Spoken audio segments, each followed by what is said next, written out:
Não é por acaso que o futebol é o esporte preferido dos brasileiros. Intimamente ligado à cultura nacional, ele possui uma capacidade única de encantar, numa fantasia épica que prende a atenção do torcedor durante os 90 minutos de jogo. Muitas histórias, dentro e fora das quatro linhas, fazem parte do nosso imaginário. Elas podem nos fazer rir ou chorar, mas nunca passam despercebidas na nossa paixão pelo futebol. Viajamos no tempo até a década de 90 para relembrar histórias pitorescas do esporte com o programa Futebol, o Jogo da Paixão, da TV Educativa do Rio. Apresentado por Carla Ramos e com reportagem de José Guilherme, veremos o que havia de melhor na crônica esportiva da época. Afinal, aqui, se existe memória, a fita roda. Um mestre da crônica, Cláudio Melo e Souza. Ele voltou a escrever sobre futebol nas páginas do jornal O Dia, para a alegria de todos nós. Ele é entrevistado por José Guilherme. Ô, Cláudio, nas suas andanças por aí, você deve conhecer muitas histórias sobre futebol, né? Inclusive tem aquela do Bellini, como é que é aquela de 58? Em 58, Na Copa de 58 nós tínhamos um time indefinido no início e que só se formou realmente depois que entraram o Pelé, o Garrincha e, sobretudo, o Zito. E também o Vavá. Você veja só como as coisas eram esquisitas. Mas, enfim, afinal de contas, nós tínhamos um elenco de jogadores de muito boa técnica. Didi, Garrincha, Nilton Santos, Djalma, enfim. Vavá mesmo, o Leão, mas ele sabia tudo de bola. Hoje as pessoas são muito injustas com o Vavá quando dizem que ele é um jogador grosso. Não era, não. Ele, inclusive, na época de juvenil, ele era do meio do campo do Vasco e tinha uma grande habilidade. Bom, mas os jogadores costumavam ali na recreação fazer aquela célebre rodinha de não deixar a bola cair e tal, ficavam controlando e passando um para o outro. E o Bellini, que conhecia muito bem as suas limitações, ficava prudentemente à margem dessas brincadeiras. E um dia, o jogador estava ali sentado no gramado, vendo os companheiros se distrair, e um deles, acho que foi o Nilton Santos, ué, capitão, vamos lá e tal, participar da brincadeira. Ele disse, não, eu só vou na hora que puder deixar a bola cair. Era esse o Bellini, que por conhecer as suas limitações, por ser uma pessoa humilde, séria, aplicada, exercia sobre os companheiros uma liderança incontestável. E até hoje é por ele chamado carinhosamente de capitão.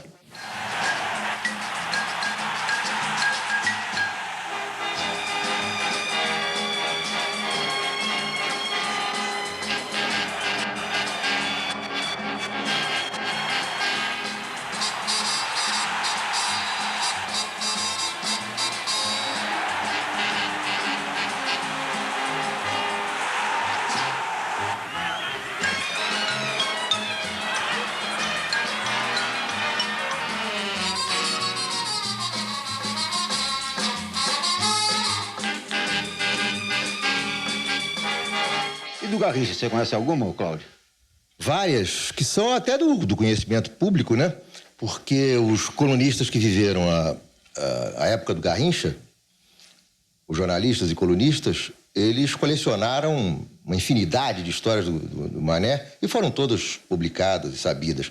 Mas há uma que eu vivi quando a seleção brasileira embarcou para a Copa de 62, no antigo aeroporto Galeão. Estávamos o Sandro Moreira, meu querido amigo, e eu, e o Mané sentados numa mesa do antigo aeroporto, esperando o embarque.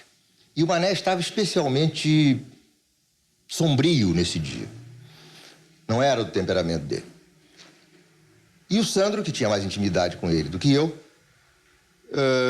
ficou bem impressionado e perguntou, disse, ô Mané, o que há com você? Você está com algum problema? Disse, não, problema não, eu estou muito preocupado. Disse, com o quê? Se eu estou achando que essa Copa vai me dar um trabalho danado, sabe? E deu, né? Pelé se machucou e ele teve que ganhar a Copa sozinho.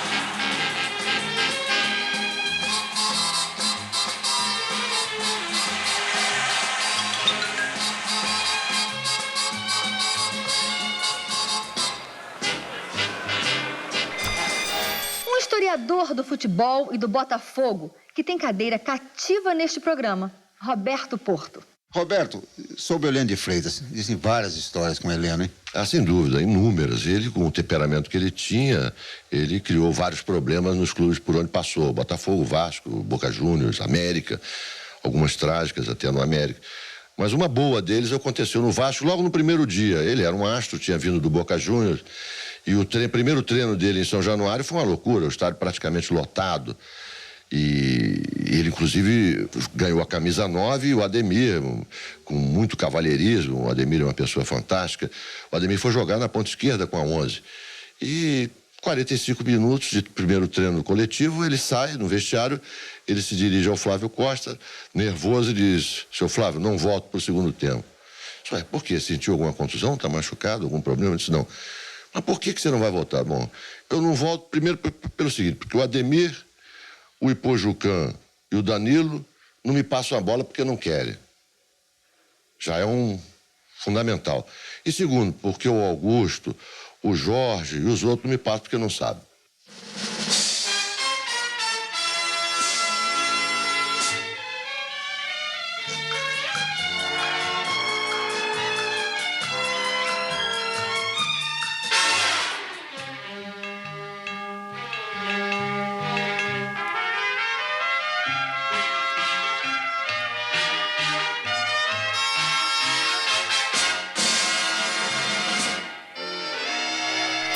Um nome polêmico e muito respeitado, Áureo Ameno. O Áureo Ameno conhece muitas histórias de futebol. Tem aquela que você me contou uma vez do Valdir Amaral. Repete pra gente aí, Foi Áureo. sensacional. O Valdir Amaral, locutor esportivo da Rádio Globo, estava transmitindo o jogo do Vasco. E jogavam no Vasco o Buglé e o Bianchini, que foram revelados, o Buglé pelo Atlético Mineiro e o Bangu e o Bianchini pelo Bangu. E houve uma falta a favor do Vasco. O Sérgio Moraes estava atrás do gol. Aí o Valdir, com aquele jeitão dele: prepara-se, a falta perigosa, prepara-se, Buglé para a cobrança. Sérgio Moraes atrás do gol: Buglé não. Bianchini e Valdir: Valdir, toma a distância, Buglé. Olha para a bola. O Sérgio Moraes: Buglé não, Valdir. Bianchini: atenção, apita o árbitro, correu o Buglé. O Sérgio Moraes: Buglé não, Bianchini e Valdir: correu o Buglé, tira gol. Buglé, Buglé. Sérgio Moraes: Buglé não, Valdir. Bianchini. Olha o Valdir: ô Sérgio, quem está irradiando sou eu, o comandante sou eu, e para mim é quem eu quiser. Ó, do Mário Viana você sabe algumas. A Mário Viana tem várias, saudoso tio Mário Viana, mas tem uma dele que é sensacional. Mário Viana estava fazendo a apologia do antifumo, do antitabagismo, numa transmissão esportiva. Porque jogador que se preza não fuma, juiz que se preza não fuma, o cigarro faz mal, o cigarro provoca câncer. E sopraram no ouvido dele: Mário, cuidado, quem está patrocinando a jornada esportiva aqui é o LS, esse cigarro LS. O Mário Viana: claro, você pode fumar, não pode fumar nenhum cigarro, menos o LS. O único cigarro que não provoca câncer é o LS. Esse você pode fumar à vontade. Mais alguma, Áureo? É da Amilcar Ferreira. Amilcar Ferreira apitando um jogo do Santos, no auge do Pelé. Pelé é o rei dos estádios. Pelé é o maior jogador de futebol do mundo. Aí apitou uma falta lá, o Pelé não gostou, chegou pro Amilcar: ô, seu juiz, você não apita coisa nenhuma, né? O Amilcar olhou para ele: você, crioulo, você joga alguma coisa? Tu não é de nada, não joga porcaria nenhuma também. Fica reclamando de quê? E tem muitas outras, né? Agora, Áureo, tem uma que aconteceu com você. Bom, essa foi com o Strick.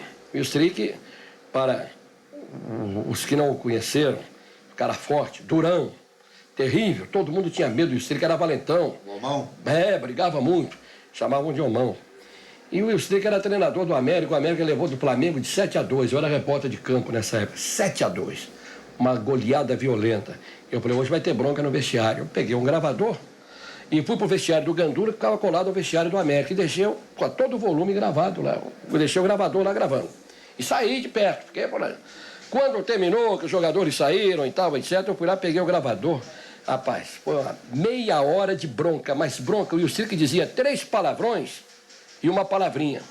Dizia, porque ele falou de palavrão, pegava o jogador: eu te mato, seu isso, seu aquilo, você não entra mais no meu time, seu filho disso, seu filho daquilo. E eu peguei, era uma grande matéria. Falei: bom, tem que publicar isso, eu vou dar pro Globo. E fui publicar no Globo. Só que eu era o Ricardo Serrão, editor de esporte do Globo. Ricardo: olha, temos que tirar esses palavrões todos aqui. A matéria vai ficar pequena pela falta de palavrões. E ficou pequena. Palavrão a gente substituía por reticência. E, rapaz, teve uma repercussão. Aí a diretoria do América teve que tomar uma atitude. Tinha que dispensar o Ilstruik. E quem teve peito de dispensar o Ilstruik? Dispensaram por telegrama. Mandaram um telegrama para ele dizendo que ele estava dispensado.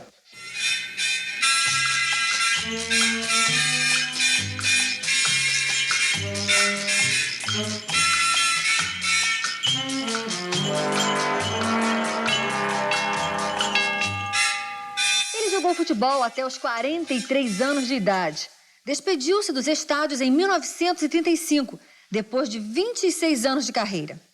Nem Pelé marcou tantos gols como ele. Pelé marcou 1.279 gols. O craque dos craques atingiu a inigualável marca dos 1.329 gols. Estou falando de Friedenreich, Arthur Friedenreich, El Tigre. Sem dúvida, ele foi o primeiro jogador brasileiro a se impor com categoria a uruguaios e argentinos.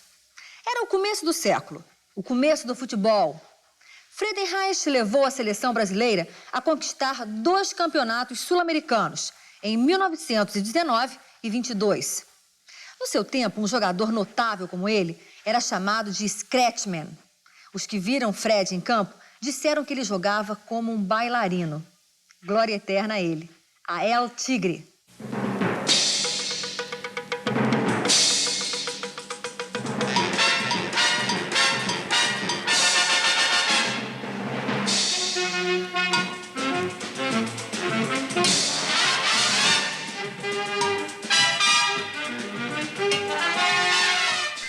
Em 1958, no Mundial da Suécia, o capitão da seleção brasileira foi Ideraldo Luiz Bellini.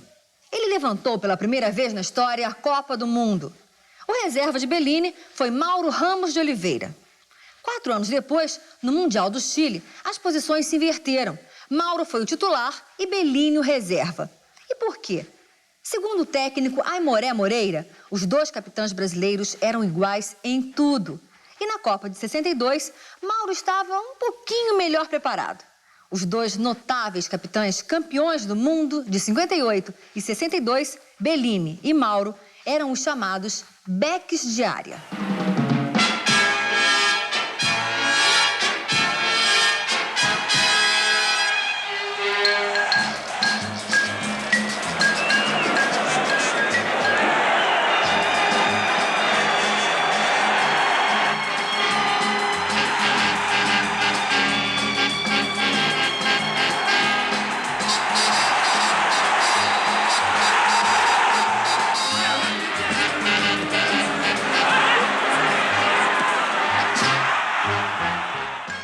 No próximo bloco, o Recordária TV continua sua viagem pela era de ouro do futebol brasileiro. Até já!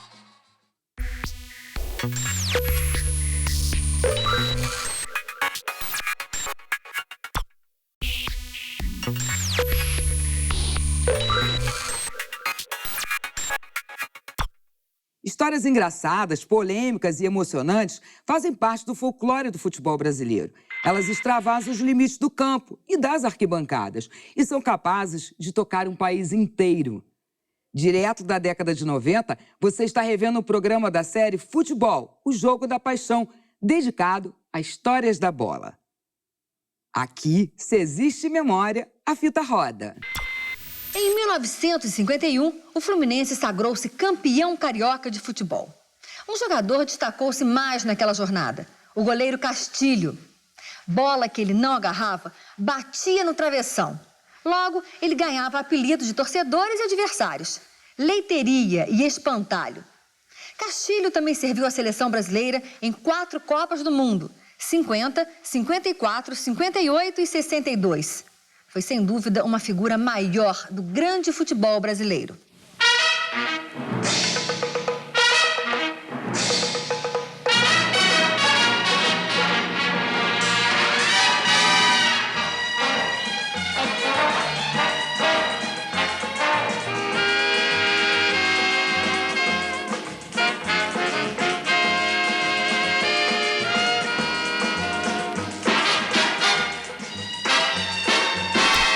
Mário Rodrigues Neto, colunista do Jornal dos Esportes, sobrinho do grande Nelson Rodrigues. Conta uma história do teu tio, rapaz. Acho que uma das melhores histórias do meu tio, na vez que nós fomos ver um Fluminense e Madureira à noite, no Maracanã, estádio Mário Filho. Eu, Nelson, meu pai, e o primeiro tempo o Madureira jogou uma partida belíssima e estava ganhando de 1-0 com a camisa tricolor, com o uniforme igual do Fluminense oficial, só que era azul, vermelho e branco. E no meio tempo nós saímos para tomar um café, chateados porque o Fluminense estava perdendo, por incrível que pareça, levando um passeio de bola do Madureira. E a nossa reação foi estranha quando vimos Nelson rindo à toa, dizendo: essa parece a seleção húngara do Armando Nogueira. O scratch húngaro. O scratch húngaro do Armando Nogueira. Aí eu virei para ele e disse: Nelson, nós estamos perdendo 1-0. Ele disse: como nós estamos perdendo 1-0? Nós estamos ganhando de 1-0. A grande exibição. Você não viu o gol do nosso meia esquerda? Quem tinha feito o gol era o Nair, um jogador do Madureira, um grande jogador que o Madureira teve. E o Madureira deu um passeio de bola. Para convencer Nelson que era o Madureira que estava ganhando, foi um custo. Sou tricolor de coração, sou do clube tantas vezes campeão. Fascina pela sua disciplina, o Fluminense me domina. Eu tenho amor ao tricolor. Mário, e aquela do Mestre Ziza, hein? O Zizinho foi companheiro nosso aqui do Jornal dos Esportes na Copa do Mundo de 70. E todo mundo na concentração, principalmente o Pelé, que o teve como ídolo, inclusive, tinha um carinho especial por ele, né? E no dia do jogo com a Itália na final, ele foi a única pessoa presente à palestra de manhã do Zagallo, com um negócio falando sobre o jogo. E o Zizinho foi convidado não só por Zagallo, mas por todos os jogadores. E a gente estava meio preocupado na véspera, que era um clima de decisão, os italianos estavam arrogantes. E Zizinho, quando chegou, passou na nossa mesa que a gente estava tomando café, bateu nas costas do Hideki minha e disse o seguinte: podem dar 2. Quer dizer, isso foi um alívio para a gente que estava assim, achando que os italianos iam jogar o que estavam falando. Foi um alívio para a gente. Quem sabe, sabe, né? Quem sabe, sabe.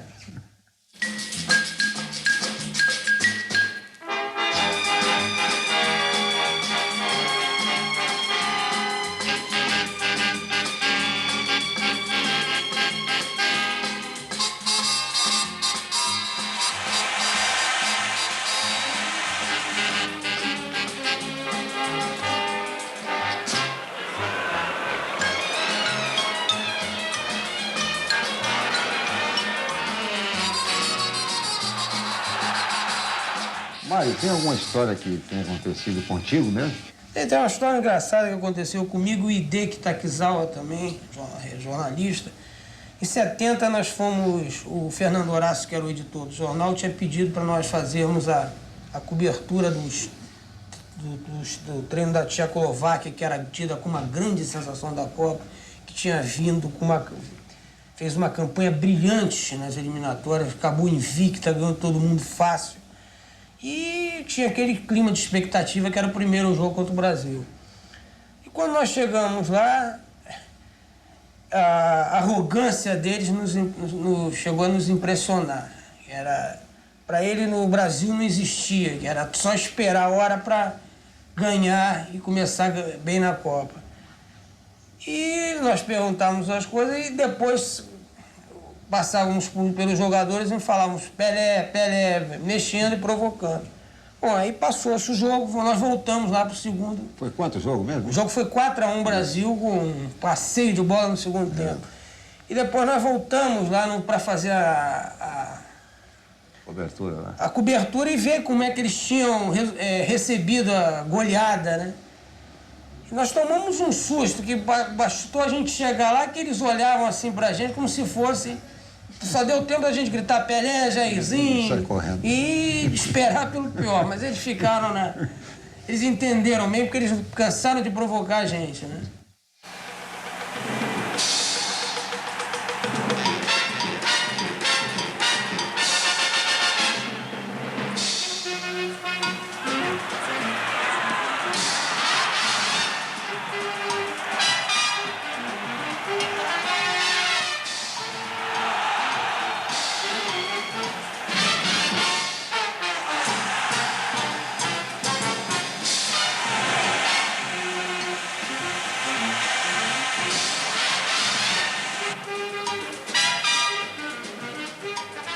Ô, Maria, aquela do Pelé. A Pelé em 70, boa também, é o Marco Antônio, que jogava no Fluminense, era o titular absoluto, saiu aqui como titular absoluto para Copa de 70, né? Mas chegou na Copa com um ar que não era o espírito do time que queria ser tricampeão do mundo, porque era a última Copa de alguns jogadores, como Pelé, Gerson, então eles queriam ganhar a Copa de qualquer maneira. E toda vez que passava o Marco Antônio, como é que se diz assim, os donos do time, os mais experientes diziam, esse garoto não emplaca a Copa do Mundo como titular. Ele passava olhando assim por cima, como se fosse o dono da posição, né, que eu não tinha, e o Pelé dizia assim, comentava assim, não emplaca como titular. E acabou perdendo a posição, embora tenha sido um belíssimo jogador para o Everaldo, que tecnicamente era inferior, mas era um jogador que levava mais as coisas a sério que o Marco Antônio.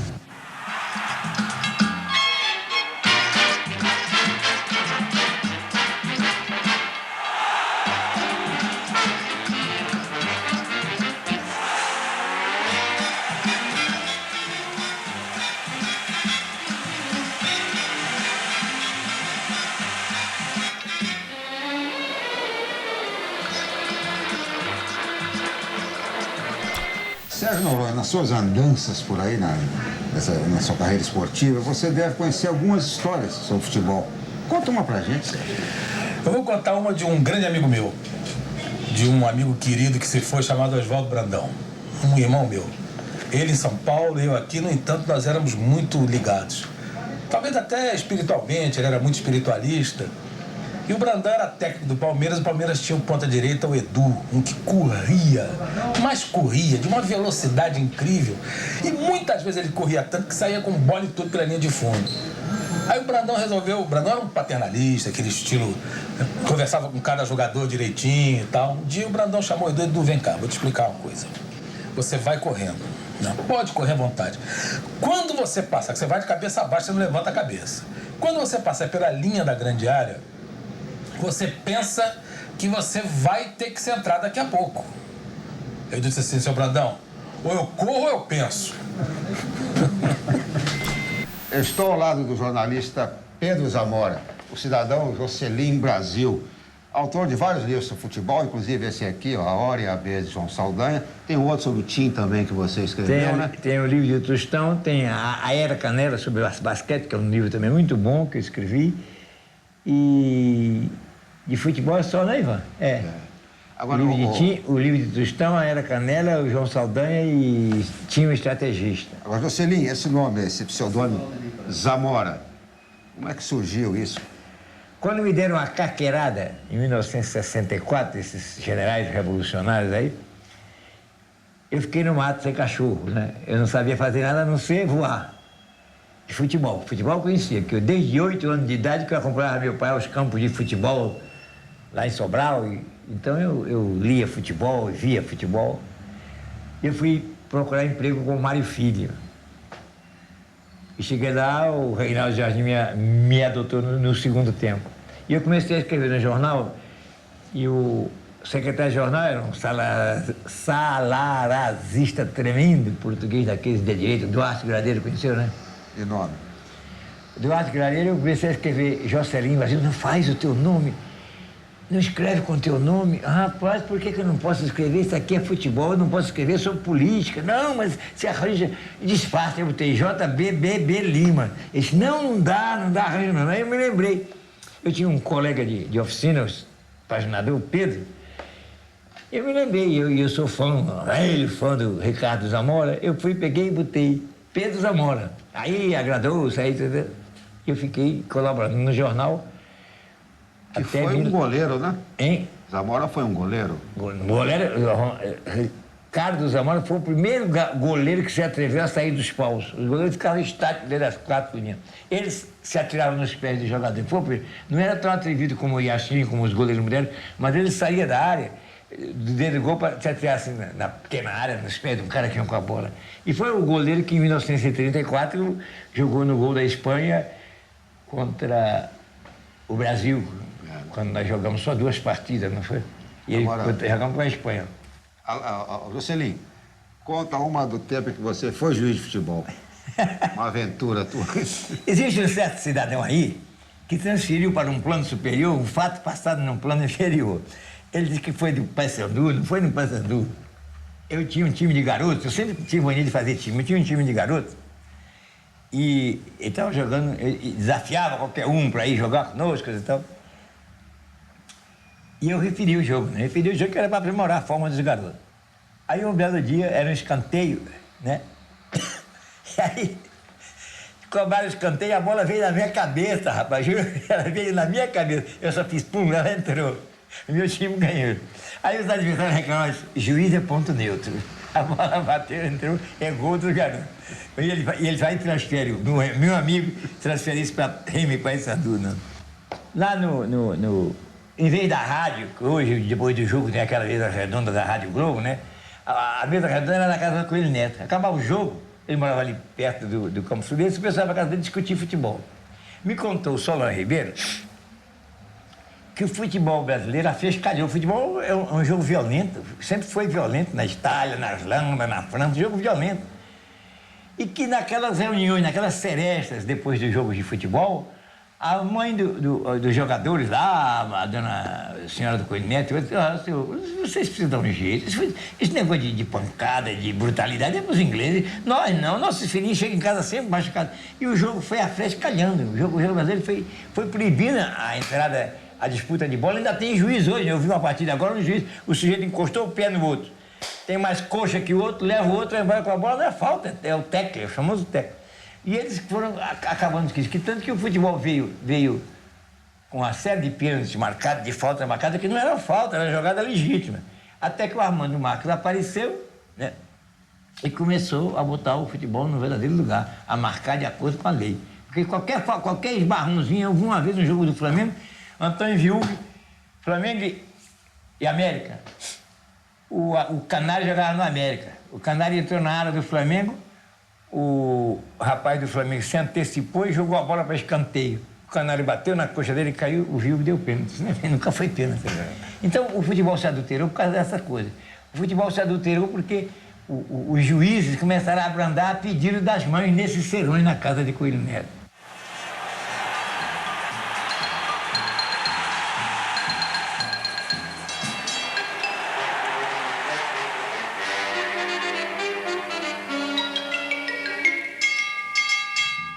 O Recordaria TV de hoje fica por aqui. Até a próxima!